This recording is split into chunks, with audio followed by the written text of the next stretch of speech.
I fought for my country. I served in the United States Marine Corps, 2 tours in Iraq. I'm a proud countryman.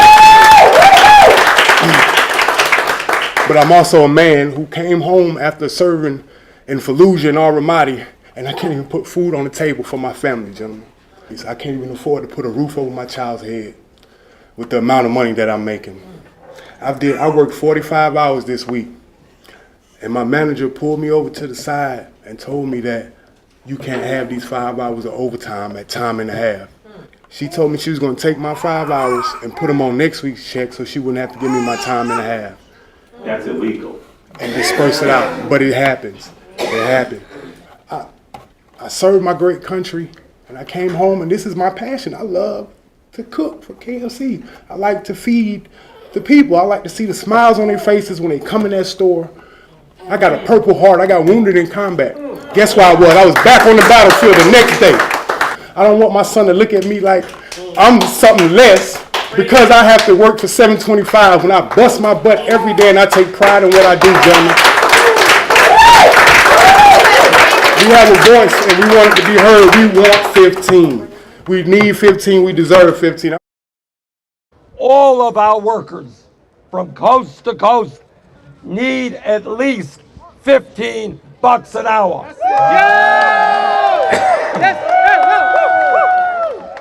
What we are saying loudly and clearly is $7.25 an hour. The current federal minimum wage is a starvation wage. It's got to be raised to a living wage. That's right. I think that if you work 40 hours a week, you have a right not to be living in poverty. That's right. Authority with his regulators to make those decisions. How corrupt this system is. Goldman Sachs recently fined $5 billion. Goldman Sachs has given this country 2 secretaries of Treasury, one on the Republicans, one on the Democrats. Say it.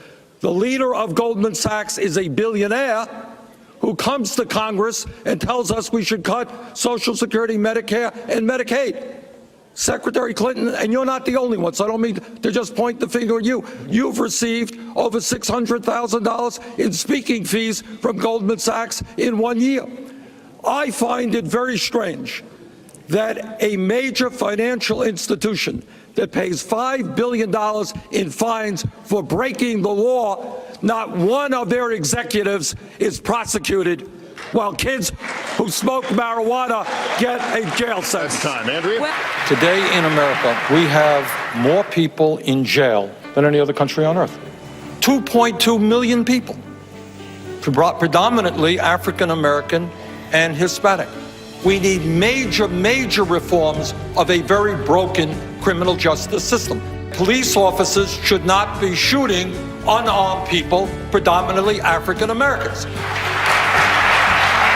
Next thing we do, pay equity for women workers. Women should not be making 79 cents on the dollar compared to men.